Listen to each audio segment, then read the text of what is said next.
Out there, he's doing some big things. He's in range of some records. He's working some already. He acts like he doesn't care about that at all. Does that say anything about the type of kid or the type of mindset that he has that he doesn't seem to care about? Yeah, he handles it. He handles it like a pro, but he's just such a great kid, and he's very humble. I've never heard him say one thing bragging about himself ever. He's very quiet, smiles, gives praise to the offensive line, and just goes about his business. It's pretty special. Did he had a season with the running back who was putting up this type of productivity, especially just how many carries he's getting and the durability part of it? Yes. In 2006, I had a tailback, Justice Hairston, that transferred from Rutgers to Central Connecticut State, where I was the offensive coordinator. And I think we ran him like 40 sometimes just in the first half one game. It was crazy, but no, we led the nation in rushing that year, and he got drafted by the Patriots and had a phenomenal season. I think he might have led 1AA in rushing that year, close. But yeah, I've had one other year like that, and that was with him. Danny's been in a situation where he's had to lean on rushing pretty much all year, and it seems like now with certain injuries he might have to lean on more. Right, yeah. You're on the other side of the ball, obviously, but is it hard to imagine? Can you imagine sending out an offense with 4 or 5 true freshmen? Kansas. Oh yeah. What was that like? I had a true freshman left tackle, right tackle, 2 wide receivers, and a quarterback. It was we went 0-12. So that tells you. So I've been there. I've done that. It's not fun, and all you can do is work towards the future. You get guys in. You gotta praise them more than you get on to them a little bit at times, because they are freshmen, and you got to watch that you don't break their confidence. And I know Danny doesn't do that. And, so it's tough. It's hard. And then that's when just like you're a family, and you have family members that have hard times, somebody else has to help them. And so offensively we're doing okay right now, and so we have the opportunity to try to keep the ball a little bit longer than probably you would normally anticipate, and try to keep those guys off the field and run the ball more. So on that note, going under center, having jumbo packages, big roster, everything seemed to be amplified that much more against UCLA. Were you pretty pleased when you watched the film after the fact with those specific packages working as you? Yeah, it was it was weird. I expected us to play a little bit better. And you got to give UCLA credit. I thought they played us better than they had played the 3 previous games before us off film. I thought they played harder. I thought they played tougher. So Coach Kelly had them ready to go, and they did a great job. And how close the game was. So, but I was pleased. That the thing I was most pleased with was our ability to not fold when we threw the pick 6.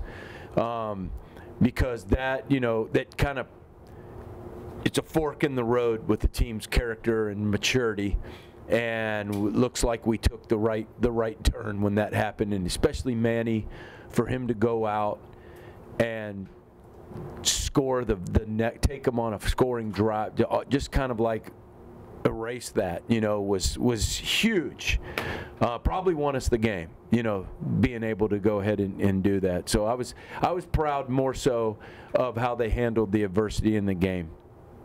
Boston has given you some solid contributions to team members back over, and then you got that touchdown pass. Can you just talk about what you've seen from him? Yeah, it's a toughness deal. The kids rally around that. Him and Tommy Hudson. They're like twins. They're just so funny. They're just great guys. They're tough guys. They're just throwback football players, and they usually come in together in the packages and stuff like that. And just both of those guys have just helped us in that area of toughness. And anytime I can try to get them a ball or something like that, really try to scheme it up to where you can get them a pass and And it was just so good. I didn't even know it was his birthday until after the game, but that was really cool to be able to get him a ball down there, because the last thing you're thinking, you know, if you're playing us, is we're going to throw the ball to Nick Ralston or Tommy Hudson, you know. And so being able to throw that touchdown was really, really cool. Dave Christensen said that Quinn Bailey's having a pretty remarkable season. Hasn't given up a sack, and he's such a low-key. Yeah. But what do you think about what he's been able to accomplish last year? Yeah, you know, you kind of forget about him.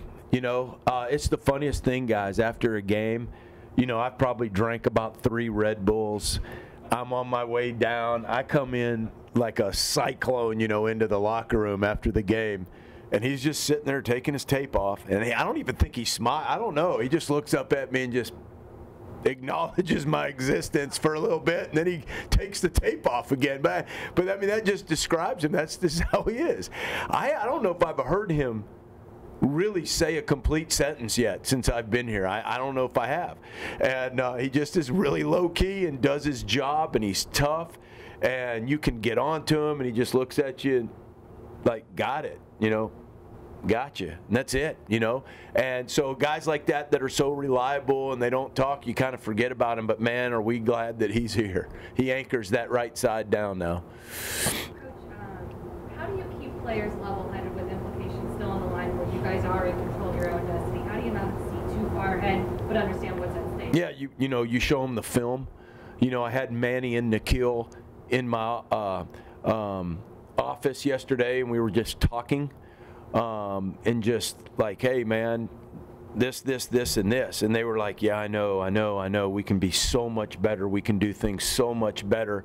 And so, you know, I don't worry about the confidence of some of the guys on offense. So, you know, I worry about their humility, whether they're coachable or not, and our guys are. So they've passed that test with me. And so, you know, when I can be honest with them, you know, sometimes when you have a great player like N'Keal Harry, you know, they don't like to be coached. And so you're walking around with, you know, on eggshells around great players sometimes because, hey, you don't want to make him mad, you know. And he's not like that. You could say, hey, N'Keal, you did this wrong, man. You can't do that. And he'll like, yeah, I know, coach, I know. And so I think that when you have players that are humble enough and coachable and to be able to listen to where they need to improve and then agree with you and then go out and change it, then you don't have to worry about that. You mentioned humility, Benjamin, and how he approaches breaking all these different records and he's not aware of it. How does that help having a back like him and what he's able to do?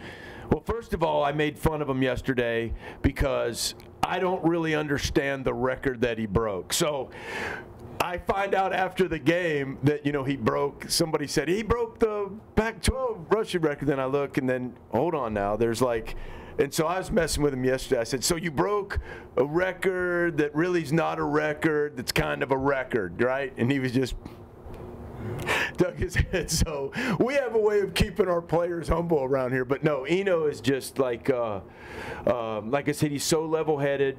He sees the film. He understands that, we talk all the time about his improvement in the passing game. You are not a complete player yet. You got things you got to work on. I'm, as a 51-year-old man, I got things I work on every day. We all do, And so you point out to him, man, you haven't arrived. And the way they can receive that message is everything, all right? And so the guys that we have on this team have done a phenomenal job, and Eno is probably as good as anybody with that. When you think back to what DeMario did in Kalen, but yeah. maybe particularly DeMario, what is it that he saw in them or learned from them that he's maybe applying?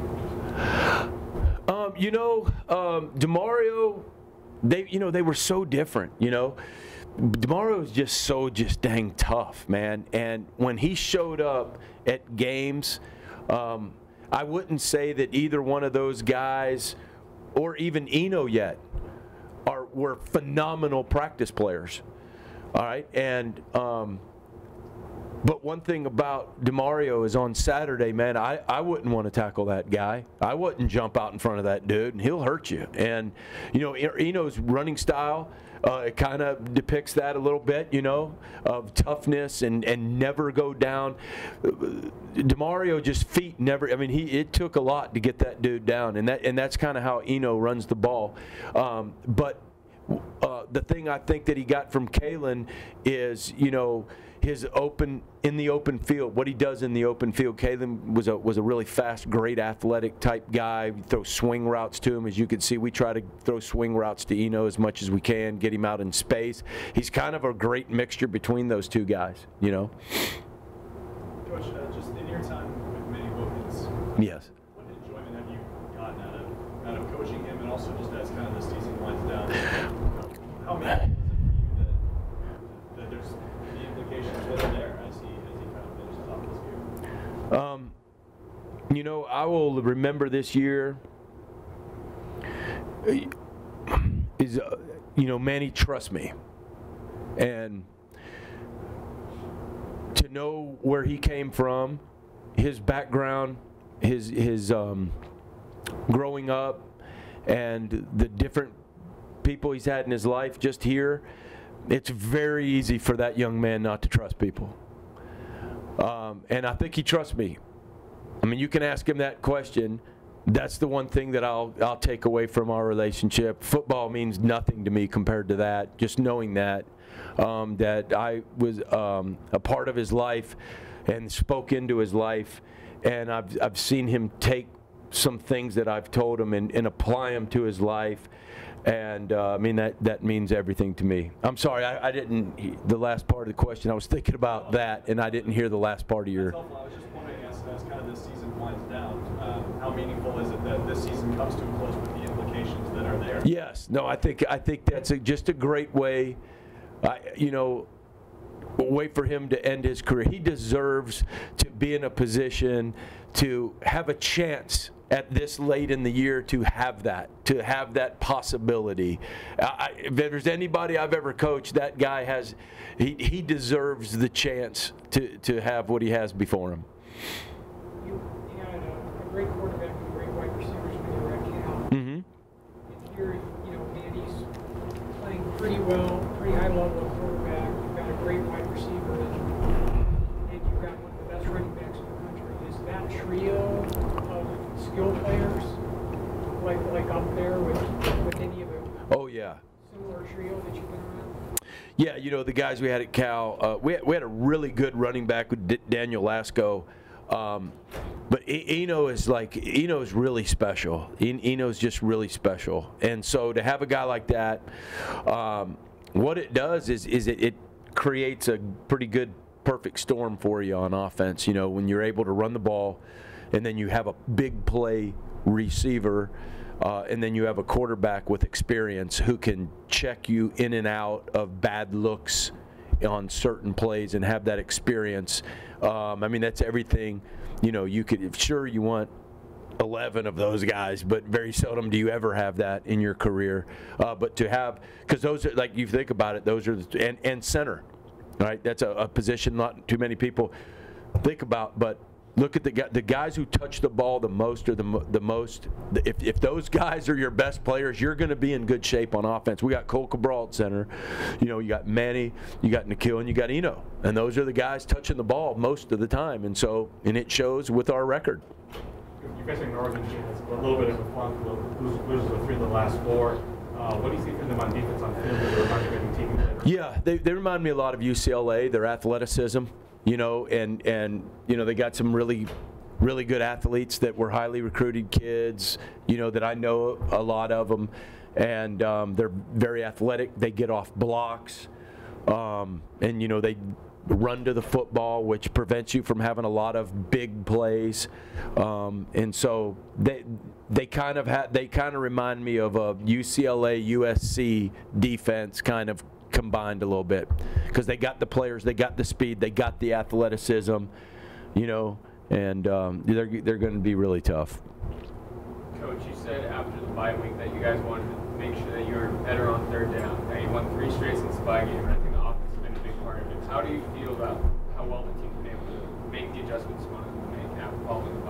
Yeah, it's been great. A lot of the things we did in the bye week is, thank God they've worked, and it's been really good for us. Had an idea of what we wanted to do with Nikhil a little bit better as we went through portion of the season, seeing how people were trying to stop him, see what the defenses were trying to do, and how can we prevent them from being comfortable was my whole mindset when we went into the off week.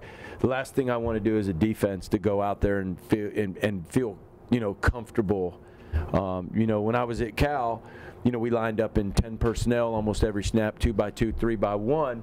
And now the way we played and the players we had didn't make them feel comfortable. But going into the game, I know that they probably felt comfortable, that they knew how we were going to line up. And so I wanted to eliminate that a little bit, with Nikhil and where they know he's going to line up, and kind of cause some some different thought processes right before the ball snap. So all of those things have worked out great.